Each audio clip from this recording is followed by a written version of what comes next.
event. InsyaAllah Pakatan Rakyat wins. You kata, BN will invoke state of emergency. No, it's not going to be that easy. You know why I'm saying this? Number one, this is 2011. It's not 69.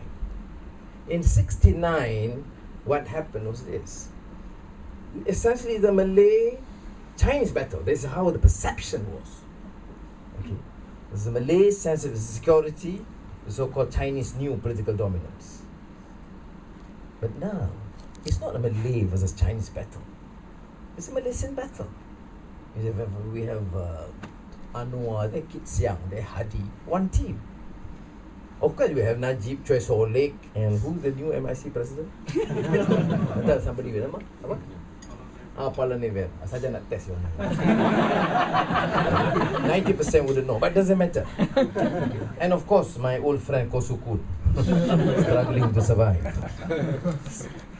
Yeah. So it's not a matter of macam dulu. Is one side was Tun Razak, the other side was and Datuk Harun, and then the other side was Kit Siang. No, it's not the case. So I think this is important. What is the basis for any coup or emergency to declare? So I would view this positively. We are here to protect the Constitution. Clear. We have conveyed this to the rulers, to the Malay civil servants, and of course Malaysian public. But we have to win the convincing majority. And that's where you have to help. Kalau setakat menang 1-2 aja, I mean macam, you know, Penang was easy because majority was huge, and then since UMNO was the minority, so they just let go. In Selangor, it took days. Hertoyo just do not know what to do. He just refused to leave his office. Tak bagi kunci. These guys are quite crazy, really. Yeah, they tak kerti. What? We lost non-account.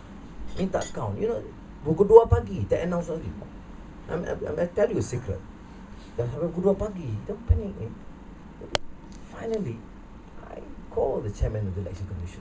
I said, tak habis kira lagi ke? Dah habis itu Seri. Then, give us some time. What do you mean some time? Semua orang dah tahu result dari seluruh state. I kata, look, you know, the election commission should be independent. Yeah. Just do your job. Announce the result. I think he announced about 20 minutes or 30 minutes later. So, the moral of the story is we have to work very hard, win enough seats that should be seen to be convincing, and send Datuk Seri Najib as leader of opposition. Okay? I would want to add on. Then you should go back to certain days. But don't worry too much. Kadang banyak. This kan, I banyak bincang dengan orang civil society, academics, even party leaders. Party leader kita tengok bukan orang kata ini tak ada quality, tak betul. You know, we have 10-12 very known, Seko Saifuddin, very articulate, Azmi with wide experience, and then and the up-and-coming leaders, you know, have Petronas manager Rafizi and Nick Nazmi in communications from his college, and then Siva Rasa, Rhodes Scholar. I think it's easy to deal with them. It was much easier when I had to chair an UMNO meeting. I can show you that. Even when I was chairing cabinet meeting, the absence of Mahathir, very easy. I just said, you know, I mean, this is new paper which you have to discuss and decide. I think kalau you can agree, you can proceed. That was, we agree. No, I think it's good because I think the media will ask you, and then you go down and explain. It's better to explain. No, Datuk Seri, we give you full support. I said, thank you very much, but then I think it's important because this involves some figures and no, sir. Anything comes from you, we have absolute trust from your word, from your mouth. It's like gold, one piece after another. We support you. That's Barisan Nasional Cabinet. Very easy. You can imagine sitting down and Azizah chairing the Keadilan Committee meeting. Ari Fernandez, Tian Chua, Azmi, Saifuddin, and the young guys and the young team. There's Nurul Izzah, Ning Nazmi. their own team. They think this is the old leaders are a bit obsolete, so they have to give some new ideas. Letih. Then after that, Pakatan Rakyat punya meeting. Saya start dengan Kisiang Guan Ingkar Parsi. Then we have Ustaz Hadi and Mat Sabu and the rest. So, but it is new politics in Malaysia. This is the reality. You don't assume that you got back like emperor with absolute powers. You have to discuss and build a consensus. You don't treat your colleagues as semi-literates. I mean, they were semi-literates in my past experience. Kita tak payah baca ni. Baru paper ni. I'm menteri kewangan DPM. Datuk Seri, we support. Baca lah dulu. That was it. So, being punya experience berbeza dengan Pakatan. I'm not, it may sound slightly a slight exaggeration, but I'm telling you from my personal experience, that was the truth. It was very easy. Sebab itu the UMNO president and UMNO prime minister is treated as like the supremo, like the Maharaja. Yours is not to question why, but to execute or be executed. But in case of Pakatan Raya, yes, I'm chairing, but I chair a session of leaders to build a consensus. That's why we were criticized. Oh, why do you have a cabinet? Shadow cabinet. What makes you think that it has to be a shadow cabinet? Why must it be a shadow cabinet? Shadow cabinet, UK, Australia. We don't have shadow cabinet in the States, not in Indonesia, not in Thailand. But we have shadow committees. Every single other spokesperson or spokespersons for each shadow committee. So that was our option. And how would we resolve that? Through a consensus. We build a consensus. So I am still, and I remain very optimistic. You know why they're panicky now? Why they're so much against this 9th of July session? Because they know that's going to generate so much interest nationally and internationally. Trust me. I've been in the government. I can also read. That's my advantage. I can read and think. They're worried. Why must UMNO be so defensive about free fair elections? Cannot have free fair? Okay, we'll have free fair elections. You want to have observers? Yes. I was in Kuwait last month. At the time, a week before the election in Turkey. I was invited by the Prime Minister of Kuwait on some economic problems because they pay me well. Unlike you guys, I have to pay my own trip and never doesn't matter. Sorry, it's paid for by the German, me and my wife. But then, the Prime Minister's office, Prime Minister of Turkey, no, why are you not here? You should be here, observing our elections. So I said, I can't make it. So no, you must. I said, I just can't because I have my commitments. Okay, you send your party leaders. And of course, he wanted Nurul Izzah to go to one very difficult area. So we sent Saifuddin and Johari and Nurul Izzah and one or two others from Pakatan Rakyat to pass, two others to observe elections. He had the confidence. He said you can monitor the media, the opposition, the government candidates. This is a democracy. In our case, don't come. In Sarawak elections, I'm bigger. Chairman Bersih went to the airport and turned back. Siva Rasa, MP, went to Kuching and had to return. Not allowed to come in. You know why? Unless you have something to hide. Why is UMNO so defensive, so scared of having fair and free elections? Because we have evidence. This is how they have their list of members. Now, in the new list, no address. Name, IC. No address.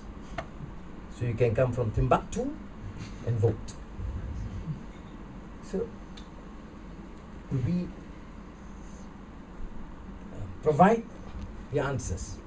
What we want is not for us to win when it comes to Bersih. Is to have fair elections. I want to know the list. If in Permatang Pau they can do it. If in Azmin's house they can have it. Can you imagine the others? So, clean. You want to have elections? Have a proper, clean, fair election. That's all they were asking for. Why must you demonize Ambigani? You dangerous Hindu and she is agent of the West and trying to manipulate our elections and bigger. Can you imagine? But did they ever answer the fundamental question about fair, free elections? No. They just say, yeah, if we had been unfair, macam mana you boleh menang Matampau? Macam mana boleh menang Selangor? That's all that they say. You see? I would have said, my answer would be, had they been free and fair, we would have won many more seats. So you work hard, please. And those of you who are registered, you know you can't vote here. Now, this is another issue. Ratus ribu, hundreds of thousands of Malaysians cannot vote because you're overseas. Indonesia, you know there's so many Indonesians in Malaysia. They went and campaign in Kuala Lumpur, all parties, and they can vote. Oh no, it's too sophisticated a system, you know, don't have the resources, and then, you know, dakwah hitam tak boleh because according to agama, you know, dakwah hitam tak boleh, takut tak sah, tak semayang. Oh, suddenly they all become pious people. You know, if you put this dakwah here, black ink, you know, you can't pray, you know, because this cannot, not clean. Minyak babi ke bukan? But this has happening. Just the intention is to cheat with impunity, and we have to stop it. I am confident, number one, if you be counted, people express themselves, then we will see a departure, a change. Whether it's enough to win or not will rest on the tenacity, resolve, and conviction of our people. But what I can safely say is this: it's not going to be just alternative leadership or alternative government. We're talking about an alternative policy and alternative Malaysia. It's not the old obsolete policies. People say, well, Anwar, you have been there before. Yes, of course. I've been in jail. I understand.